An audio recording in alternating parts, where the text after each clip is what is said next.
Welcome back, everybody, for another deep dive. This time, we are going to be tackling a piece called Sex is Not a Spectrum Okay. by an evolutionary biologist named Colin Wright. Sounds interesting. And he's an evolutionary biologist who really is challenging this notion that sex exists on a spectrum. Right. It's a pretty hot topic. Yeah. And he published this article in 2021 on Reality's Last Stand. Oh, okay. And it's generated a lot of discussion and debate, so we thought it would be a good idea to kind of unpack it here. Sure. So to get started, can you give us a little bit of background on Colin Wright and why his perspective is so important to consider? So Colin Wright is an evolutionary biologist, and he's pretty well known for his ability to take complex scientific concepts and explain them in a very clear and concise way. Yeah, he's a good writer. Yeah, and he's not afraid to tackle really controversial subjects. Right. And in this particular article, sex is not a spectrum. He's really taking on some pretty widely held beliefs about sex and gender. So what are some of the main arguments that he's pushing back against? Well, Wright addresses two main arguments that people use to claim that sex is a spectrum. Okay. The first is that the existence of intersex individuals, those with sex characteristics that fall outside the typical male or female categories, Right. that proves that sex isn't simply a binary. It's more of a spectrum because there are people who are in between. Right. Okay. And then the second argument that he addresses is that because secondary sex characteristics like breast development and facial hair can overlap between males and females, Right. that this means that sex must exist on a spectrum rather than being strictly binary. Okay, so those sound like pretty compelling arguments. Yeah. How does Wright deconstruct them? So Wright's main argument is that sex is fundamentally defined by the type of gametes an organism produces. Okay. And males produce small gametes, which is sperm, and females produce large gametes, which is ova or eggs. Okay. And he states that there is no spectrum of gametes. So it's very binary. Yeah, it's very black and white. Yeah, you're either producing sperm or eggs. Right. And to further illustrate his point, he uses the analogy of a coin flip. Okay. So he says a coin has two sides, heads or tails. Okay. And very rarely, a coin may land on its side, but that doesn't mean that there are three sides to a coin. Right. And so he argues that intersex individuals are like that coin landing on its side, a very rare occurrence. But it doesn't change the fact that a coin has two sides. Exactly. It's a binary system. Exactly. Okay. And then moving on to that second argument about secondary sex characteristics, Right. Wright gets to what he believes is a crucial misunderstanding. Okay. He states that secondary sex characteristics are a result of one's sex, not a cause of it. They're downstream from the gametes. Exactly. And they're influenced by hormones, which are produced by the gonads. Okay. And to drive this point home, he uses another analogy. Okay. I love his analogies. Let's hear it. He compares biological sex to the difference between a biker and a cyclist. Okay. So someone who rides a motorcycle is a biker. Right. Biker.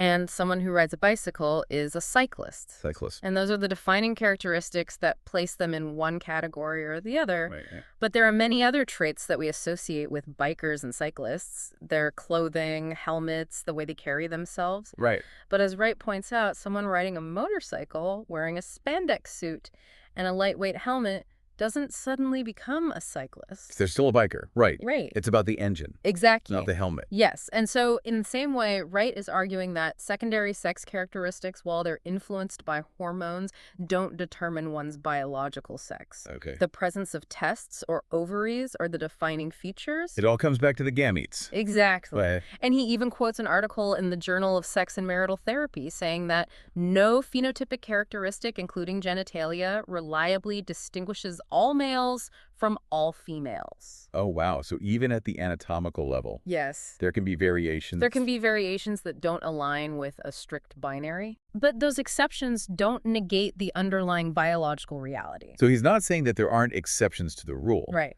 He's just saying that the exceptions don't negate the rule. Exactly. Okay, so it sounds like he's drawing a really clear distinction between biological sex, Yes. which is determined by primary sex characteristics, Yes. and gender expression, Right. which is more fluid Yes. and can be influenced by all sorts of factors. Exactly. Okay. And he cautions that viewing sex as a spectrum based on external traits or behaviors can lead to some pretty dangerous consequences. Dangerous how? Like, what are the potential downsides he sees? Well, for one, he argues that it can reinforce harmful stereotypes. Right. If we start defining people as more or less male or female based on how they dress or act, Right. then we're essentially reinforcing these rigid gender roles. We're boxing people in. Exactly. And potentially limiting their freedom to express themselves. So it's like a step backwards for freedom. Exactly. And it goes beyond the social implications because Wright also expresses concern about the potential medical ramifications. Oh, okay. He suggests that viewing sex as a spectrum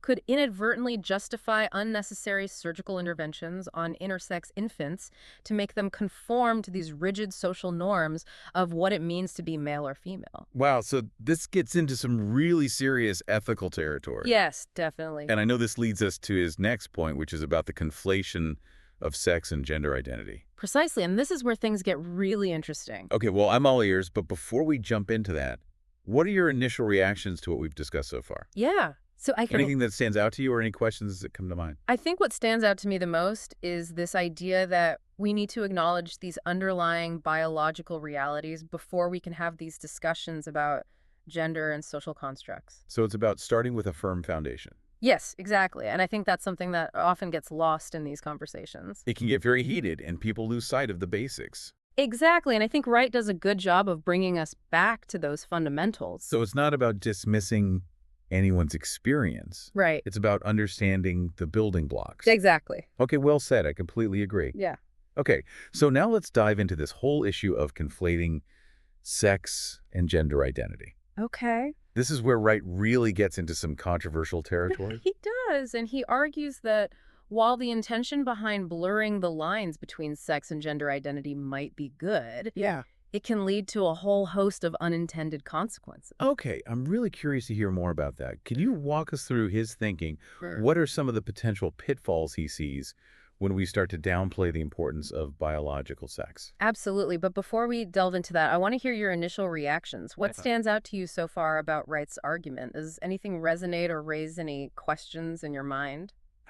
What strikes me is how he's basically saying we can talk about gender and all these social constructs, but if we don't acknowledge the biological reality, Right. we're kind of building on sand. Exactly. And that's really, that gets to the heart of his concern about conflating sex with gender identity. Okay. He sees a trend, particularly in academic and activist circles, to downplay biological sex Okay. and instead prioritize self-identified gender identity as the primary way to classify people. So he's saying even if we say, okay, gender's a spectrum, Right. we shouldn't just get rid of the idea of biological sex altogether. Exactly right. The bill believes that maintaining these clear distinctions between sex and gender is crucial for a number of reasons. Okay. And he even quotes a prominent researcher, Dr. Eric Villen, Okay. who was featured in a 2015 Nature article titled Sex Redefined. Okay. And Villen suggested that because there isn't this single biological parameter that perfectly defines sex in every single case, Right. we should just default to gender identity as the determining factor. So basically just ask people what sex they are. Yeah, essentially. Wow, that's a pretty bold statement. It is. And I think Wright would probably disagree with that pretty strongly. He does. He pushes back pretty hard against this idea of abandoning biological sex classifications Oh. in favor of self-identification. Okay. And one of his main arguments is that even if we acknowledge that a spectrum of sex exists, Okay. that doesn't mean that people have the right to choose where they fall on that spectrum. Right. It's not like a choose your own adventure Exactly. when it comes to biological sex. Exactly. Okay. And Wright argues that this line of thinking, where we prioritize self-identification over biological reality, can have some serious real-world consequences. Like what? What are some of the specific issues he brings up? He's particularly concerned about the implications for women's sports. Okay. If we disregard biological sex in favor of self-identified gender, Right. it could create an unfair playing field for female athletes. Because men, on average, have greater muscle mass. Exactly. Bone density Right, yeah. gives them an advantage in a lot of sports. Exactly. What else? He also points to the potential risks for women in female-only spaces, Okay. like prisons Prison. and rape crisis centers. Okay. These spaces are designed to provide safety and protection for women. Right. And Wright argues that allowing men who identify as women into these spaces could jeopardize the well-being of the women they're intended to serve. Yeah, that's a very sensitive issue. It is, And a lot of difficult questions about balancing rights and safety. for sure. Are there any other areas where you think Wright sees this conflation of sex and gender identity as problematic? Well, he also mentions healthcare. Right. Yes, he does. Like if you need to provide someone with the right medical treatment, Exactly. You need to know their biological sex. Precisely because men and women have different risks for certain diseases, and they may respond differently to certain medications. So ignoring biological sex could lead to Misdiagnosis or misdiagnosis reductive treatments. or even harmful interventions. Exactly. So it sounds like he's really urging us to think carefully Yes. about how we approach this intersection of science, Right. social justice, Yes. individual rights. Absolutely. We can't just throw out scientific understanding in the name of inclusion. We need to find a balance. Exactly. And Wright's emphasizing that these aren't just theoretical concerns. Right. These are issues with real-world consequences for people's lives. It's not just an academic debate. Exactly. He's urging us to think critically about these complex topics You okay? and avoid making decisions based on ideology rather than evidence. And careful consideration. Yes. Okay, so we've explored the arguments he's pushing back against. Right. His main point about gamete production being what defines biological sex. Yes. And his concerns about blurring the lines between sex and gender identity. Exactly. That's a lot It to is. unpack. It is. And it's important to note that while Wright presents a very specific perspective, Right. this is a highly debated topic Okay. with a lot of nuance. Sure. There are other viewpoints to consider, Of course. and it's important to engage with the full range of perspectives. Right. So we're not saying right is the be-all, end-all. He's just presenting one perspective. Just one perspective that I think is important to consider. Right. It's a valuable contribution to the conversation, Exactly. even if you don't agree with everything he says. Exactly. Okay, so I think his article offers a really compelling and thought-provoking challenge to some of these common narratives. I completely agree. And I think it's particularly important to listen to voices like Wright's, especially in a climate where certain viewpoints can be easily dismissed. Or silenced. Or silenced. Right, so we need to be open to hearing different perspectives, Absolutely. even if they make us uncomfortable. Exactly. It's all about having those difficult conversations. And grappling with those complex ideas. For sure. Okay, well said. So, as we're wrapping up our exploration of Wright's argument, Yeah. I'm curious, what are some of your biggest takeaways? What aspects of the discussion are most compelling to you, and what questions are still lingering in your mind? I think one of the things that really stood out to me is how Wright's perspective kind of challenges this idea of inclusivity that we hear so much about these days. Yeah. It's like he's saying, yeah, we should be inclusive, but true inclusivity has to be grounded in this understanding of biological realities. Yeah, I think that's a really great point. And I think it gets at the heart of what makes this conversation so challenging. Right. Because we're trying to navigate these really complex issues of science, social justice, and individual rights. And there are often these competing values and priorities at play. Yeah, it's like a puzzle where all the pieces are constantly moving. Exactly. But Wright is saying, hey, let's not forget about these foundational pieces. The cornerstone. Yeah, the biological underpinnings of sex and the distinction between sex and gender. Right. And if we lose sight of those, the whole structure kind of falls apart. Yeah, and he's really urging us to think critically. Yeah. And engage with the evidence and consider the potential consequences of our actions. Unintended consequence. Even if those actions come from a good place. Right. Good intentions. Yeah, I think that's a really important point. It's not just theoretical. He's giving real-world examples of where this blurring of the lines could have a real impact on people's lives. Absolutely. In sports, prisons, healthcare. So many areas. Yeah. And it's not about dismissing anyone's experience. Right. It's about recognizing that there are these biological differences between males and females that have real-world implications. Absolutely, and we can't just ignore them. We can't just wish them away. Nope.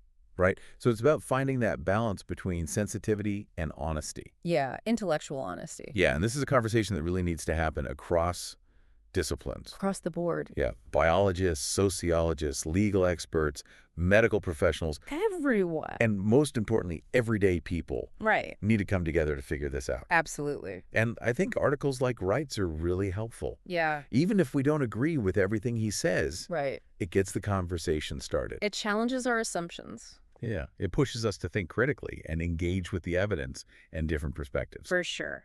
So as we wrap up this deep dive into Colin Wright's Sex is Not a Spectrum, I'm left with a sense of clarity, but also a lot of new questions. Yeah.